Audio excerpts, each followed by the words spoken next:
engaged. Lights on. Let's go racing! Cracking start by Ralph. Look at Montoya. He's up the inside of Raikkonen. It's been a terrible start for the McLaren driver. He almost lost out to Trulli as well. Michael Schumacher, crucially, has not got past Jarno Trulli, I don't think. No, he hasn't, and that will really compromise Schumacher. He desperately needed to get past the Renault driver. And look at Alonso. He's challenging the back of Michael Schumacher as well. He's had a mega start, but hats off to the Williams team. They're 1-2 as they attack the Mirabeau. Yes, once again, then Raikkonen slow away from the start, as he was in Austria. The Williams car's getting away beautifully. And Montoya having the racing line. I have to say, Raikkonen did well not to lose it to Trulli as well. Alonso is ahead of Coulthard, so Alonso up to 6th, Coulthard 7th, Barrichello 8th. Webber remained in 9th place and D'Amato 10th, so Ralf Schumacher, Montoya 1st and 2nd. Comfortable lead then. Look at the way that Ralf Schumacher is putting the hammer down, though. He's really leaving the others standing. You get a kind of concertina effect at Monaco, don't you? The cars tend to sort of spread out and then open out because you can't put your foot on the gas, I guess, until the guy in front of you through the slow corners has gone first. Absolutely right, but Ralf Schumacher looking supremely confident on this opening lap. It's a lap we would recognise with his brother driving, that's for sure as well. This sort of just gets straight on with it. And look at that, he's going to have, look, half the pit straight. Did Montoya hit the wall? Yes, I think he did. He definitely gave it a bump. Whether or not it's done anything to his suspension, I don't know, but he gave it a little love tap, and he certainly hit the wall in a fairly substantial way. I think that's at the swimming pool, isn't it? That could well be right in the middle of the racetrack then. So are we going to see a safety car situation? I think I understand where that bridge is, and it is down at the swimming pool area, and they should be able to cover that under waved yellows. And Frentzen, I think, is going to take too much curb, bounces off and straight into the wall. But luckily he's done it right underneath the crane from the looks of things. You see that giant arm reaching out across the track. Can they crane this car out of the way, or will we need a safety car? Martin, the winners and losers off the grid. Well, with the safety cars on standby, Raikkonen lost a place. Ralf, of course, kept his pole and lead. Montoya up a place. Safety car is deployed. Safety car will come out then. That'll pack the field up. Frentzen did something that Alonso did earlier on in the weekend. Clumped too much curb on the exit of the swimming pool, and the car literally leaps through the air, and he ran out of space straight into the barrier. Can't believe the amount of damage it did to his car for a slow-speed accident. Absolutely amazing. It's anyone's game. The two Williams drivers ought to have been able to work together nicely there to give themselves a leap, and that's exactly what they have done. As you said, James, Montoya much more used to that sort of restart, and they've got themselves a half a second then going up into Massenet, Casino Square, tumbling down the hill to Mirabeau. You're looking at second place man Montoya from leader Ralf Schumacher. Half a second between them, it says. It's going to be absolutely crucial. You want to be, for example, well clear of a Villeneuve, who we believe is one stopping today. You don't want to be feeding out just behind him. He could hold you up. At the moment, you can see the field starting to spread out. Ralf Schumacher leading, Montoya 2nd, Raikkonen 3rd, Trulli 4th, Michael Schumacher 5th, Alonso 6th, Coulthard 7th, Rubens Barrichello 8th, Mark Webber still 9th, and D'Amato still 10th. Positions unchanged there. Montoya pushing much harder now. He does not want Ralf to get away this time. We don't think he did quite hit the barrier at the end of the first lap. We think he just rode very high up on quite a steep curb in there, which often saves you. But just look how dirty the racetrack is. And it was a bit of an overkill on how much cement dust they put down, because a lot of it was water, which would have just burned straight off. And I know some of the drivers were absolutely livid at what was going out earlier on today, what was being thrown onto the racetrack. They knew they had to get out there and get a Grand Prix done. Lap or two is actually the gap between the two teammates. You just want to make sure you've got enough of a distance that you don't trip over each other in the pit lane. So is Montoya going to make a stop shortly? And Montoya is absolutely flying at the moment. He's about to set some kind of stunning lap time, unless he pits, which he's not doing, because he's gone through the final turn. There is Raikkonen behind, desperately trying to hang on. Montoya goes over the line with a 15-1. You what? Where did you get that from? Unbelievable. That's past the qualifying. That's an unbelievable time round here. That's only a whisker over 100-mile-an-hour average speed lap. He's really, really pushing hard, is Montoya, and you can see why, can't you? I mean, you've got to go back to September 2001 for the last time this guy won a Grand Prix. And he's got Kimi Raikkonen right behind him as well. He's aware he can't give anything away. He wants to win at Monaco. And here we are at the end of lap 23 then for Montoya, and both Williams will have pitted. That was D'Amata. He was 9th when he came into the pits, so running strongly, qualified 10th. Done a good job this weekend, D'Amata. We didn't give him full credit for that qualifying lap he did, especially now we see that he pits on lap 23. So good stuff from the Toyota driver. Very good. He played himself in slowly, D'Amata. He took it very easy on the Thursday as Montoya, the race leader, comes in, releasing Kimi Raikkonen into the lead. And Michael Schumacher would be smiling about this. He was only at 11.5 seconds behind Montoya when the Colombian came in for a stop. Ferrari are in this game. So he was 8.2, 7.8 was for Ralph. Man was a bit slow switching the stopwatch off there, I believe, whoever does that. And the key thing is, where will Montoya feed in? Is it ahead of Ralf Schumacher or is it behind him? We don't know yet because he's got to go all the way around this yellow line. Looks like he's going to do it though, doesn't it? Is he? He can't come across that yellow line. There's Ralf Schumacher in the background. Drives up the hill. He is in front of him, so it's worked for him. It was those laps, wasn't it? Those attacking laps just before Ralf came in and whilst Ralf was in that made the difference for Montoya. And that stunning 15.1, which, well, I mean, that deserved to get him the lead of the race, let's face it. Didn't it ever? That was an amazing time. So then, a slightly cautious outlap for Montoya, but it really doesn't matter in that, look at the understeer he's got on the fresh tyres there, the front scrubbing across the racetrack. He's really taking it easy. And where's Ralf? So, your new leader then is Kimi Raikkonen, of course. He's coming up to lap Minardi, and that will be Wilson then. And this is hurting him badly. This is exactly what Kimi Raikkonen did not need. He needs good, clear laps now while he's got a fuel advantage.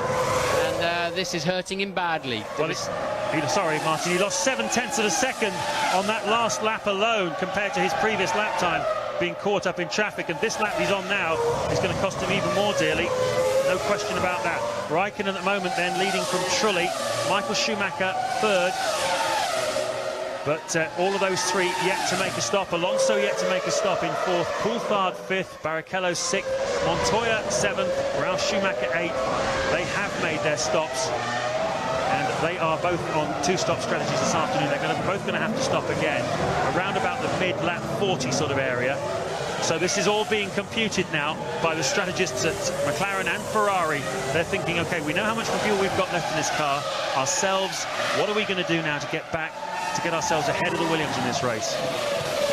So now Williams' early pace is a little bit more understandable in that they clearly were carrying less weight, less fuel than the other 6 cars around them. It's still an 8-car race this afternoon. Don't count anybody out of this Grand Prix yet of the top 4 teams. And Raikkonen is pitting this lap. So Raikkonen pits with that trafficy lap, and that's a pity for him. Blisters on his front tyres, probably where he's locked them up, under braking somewhere. A gently scrubbed set of fronts going on for the looks of it, and away he goes in low 8s, I would say. Yep, Ferrari also getting ready in the pit lane as well. So one of those Ferraris, at least, has not got as much fuel in it as we were led to believe. Kimi Raikkonen coming out. The Williams, as you see, flash past there. That's a sight Kimi Raikkonen was hoping not to see. Looks like he might have split them, though. Has he split them? Well, he got sucked along in that amazing couple of laps. And look, he's going to be able to cut him off. The yellow line's finished. He can just take the racing line, and there's not enough room for 2 up there. Ralph's best chance is under braking for Mirabeau or for the chicane, while Raikkonen gets up to speed and understands how those new tyres are working. But it's going to be hard. Well, we're not seeing it, unfortunately, but we think that Raikkonen got out in front of Ralf Schumacher, and it will take, as you say, Martin, something quite bold from Ralf Schumacher, whilst Raikkonen's just settling in on those new tyres in order to make the difference. Trulli then, your race leader in the Renault. We came here this weekend expecting great things from Renault. They certainly claimed that they thought they could get themselves on the front row. I thought that they probably would. Didn't quite work out that way, but they were very pleased for Trulli in 4th place on the grid. They're now leading the Grand Prix. How much more gas have they got in the car? And how much more gas has this man got? 5 times a winner around here. Never, ever count him out, even though he was rather down in the mouth after qualifying yesterday. Michael Schumacher knows how to win this race. And his team certainly knows how to win it, so don't count him out. He's right behind Jarno Trulli at the moment. This is when he needs to be making hay, isn't it? 2.8 seconds covering the current top 4 then of Trulli, Michael Schumacher, Alonso and Coulthard. And there they all are in the same piece of racetrack heading down. And now we're getting a royal traffic jam. The Toyota getting out of the way as it's being lapped. And through they come, and look, that's helped Barrichello nicely. He's now finally hooked up onto the back of Coulthard. So Barrichello also coming into play. Renault preparing for a pit stop too, we can see out of our window. And when are the Ferraris coming in? Nothing to choose between the pace of the guys at the front. They are all lapping in the mid 1:16 range. Trulli, Michael Schumacher, Alonso, Coulthard, only just over 2.5 seconds separating first and fourth on the racetrack. All the guys who've not made a pit stop yet. Neither has Barrichello, who's been strangely anonymous this weekend with Barrichello. He's had a couple of quiet races. And into the pits comes the race leader, Jarno Trulli. Also David Coulthard in the second McLaren. Ted.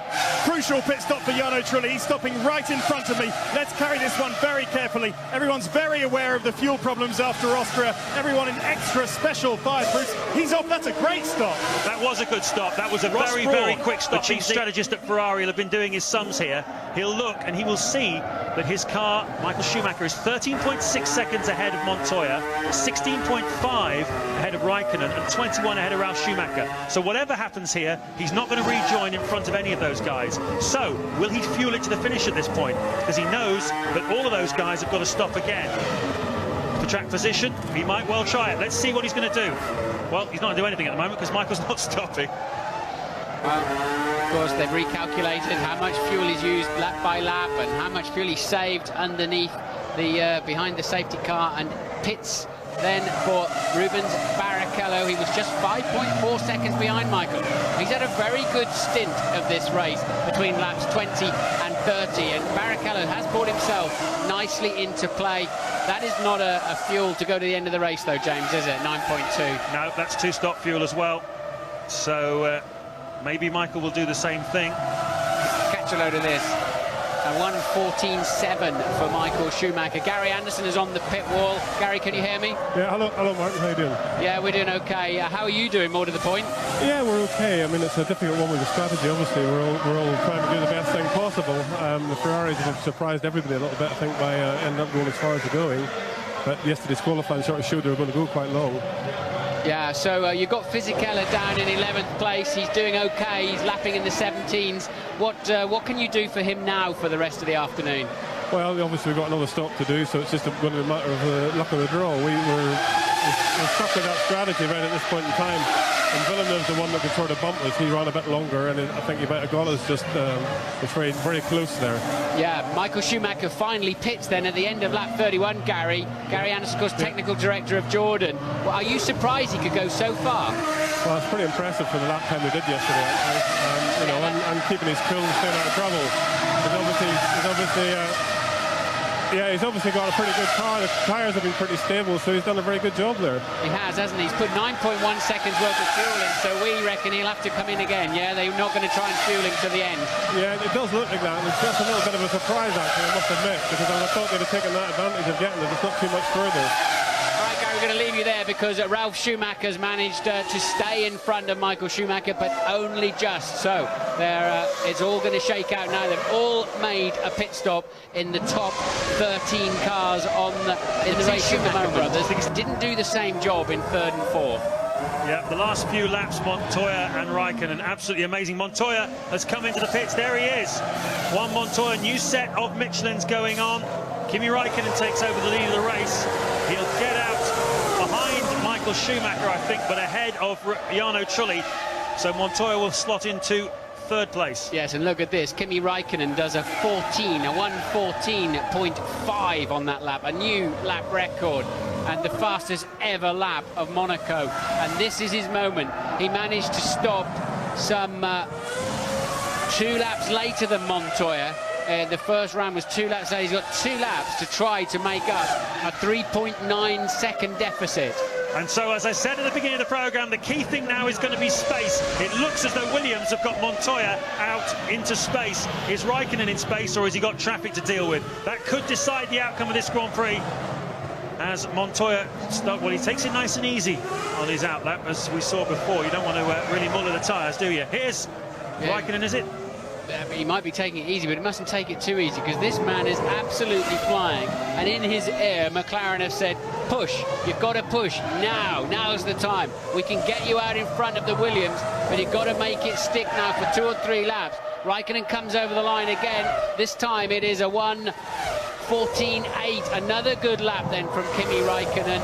This could be race-winning performance here. It's going to be very close because it was a solid pit stop from the Williams team. Well, he's got Villeneuve coming into view. He's lapping in the mid 1:16 range, which is almost 2 seconds slower than Raikkonen. So he doesn't want to be catching him really before his pit stop, ideally, if they can bring him in shortly. But he needs the laps in order to open up the space. It's a catch-22. There's another car in front as well, which I think is probably Heidfeld, I'm not sure, but anyway, I think it is Heidfeld. So there's 2 cars possibly to contend with, depending on how long Raikkonen's got in terms of fuel to stay out there. Montoya now beginning to push then on the tyres. And Montoya did the fastest middle sector of anybody in this Grand Prix so far on his outlap. So he was pushing extremely hard. But Jordan, he should... I mean, he was right with them in the beginning of the Grand Prix, carrying a lot more fuel, up to 10 laps more worth of fuel. Now he's been on a pretty level playing field. He's just not had the car underneath him for some reason. Raikkonen then does a 15.7 that last time around. Not a good lap for Kimi Raikkonen. What has Montoya done? He's 23 seconds behind him on the road at the end of the last lap as Michael Schumacher goes through to complete lap 53 for himself of this 78-lap Monaco Grand Prix. 50th time it's been run to Formula 1 regulations, but the 61st time it's been run on these historic streets of Monte Carlo. First race here won by an Englishman, William Grover Williams, in a Bugatti. It has a rich tradition, this place. It's been won by all the greats, and certainly all of the drivers want to add their name to the prestigious list of Monaco Grand Prix winners. Is it going to be Kimi Raikkonen today? Is it going to be Juan Montoya? The next couple of laps will probably decide that. Yes, and another thing to watch out for, there's Ralph still locking up with a little bit of crossweight in the car. Does he? Oh, he may have to reverse out of there. Ralf Schumacher then getting himself, and he obviously gets going again. That's a replay we were watching. Clearly just had to hook reverse and get out of the barrier. So Ralf then getting really untidy, and the race leader Raikkonen pits. This is crucial, James. Absolutely critical. Let's see how the McLaren boys do. They can't afford to waste a second. Not bad at all, not bad at all. But is he good enough to get him out ahead of Montoya? They were right on the limit, as I said before.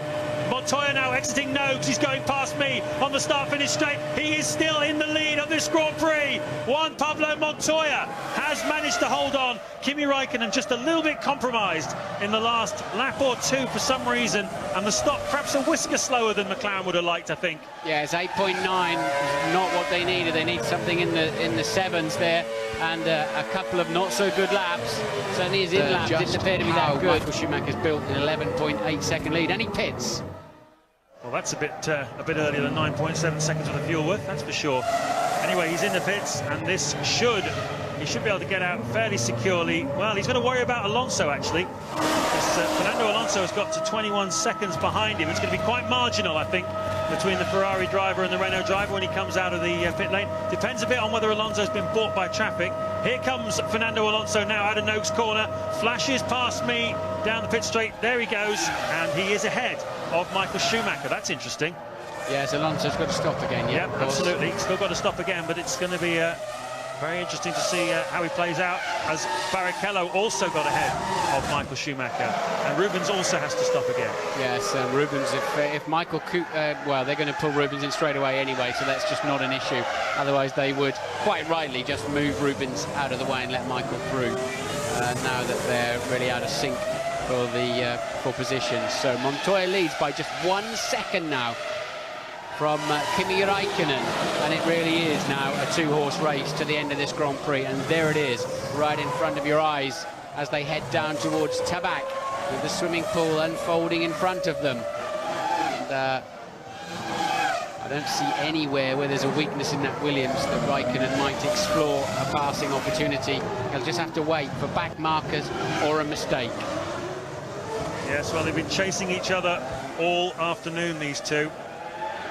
Certainly in the last 30-odd laps, it's been all about these two and about nobody else. And as we end enter the denouement, the closing stages of this Grand Prix. It looks like they will occupy the whole story.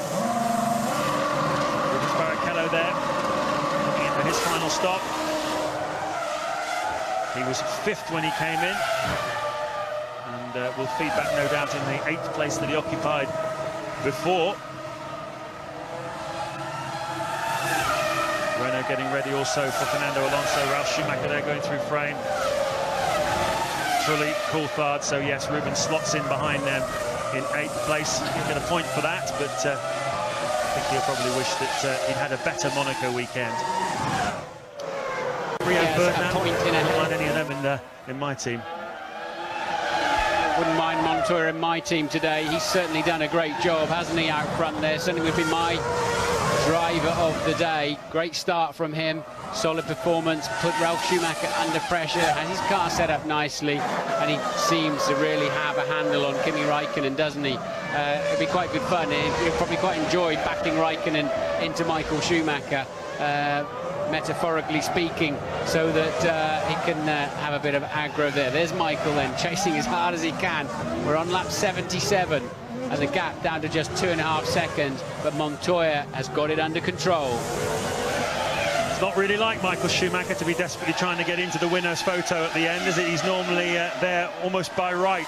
Certainly seemed that way in the last few years, but today the tables turn very much here on the streets of Monte Carlo. Michelin, as Martin said, have given a little bit of an edge to their teams, in particular Williams, McLaren, and Renault also have benefited as well, with Alonso 5th and Trulli 6th. Another solid day for Mike Gascoigne's team there. He's doing tremendous work turning that team around, and I know he's watching back home in the UK, dreaming up new schemes to make the car go faster still in the second part of the year. And also I think his wife's having their 3rd child, so he's got his hands full.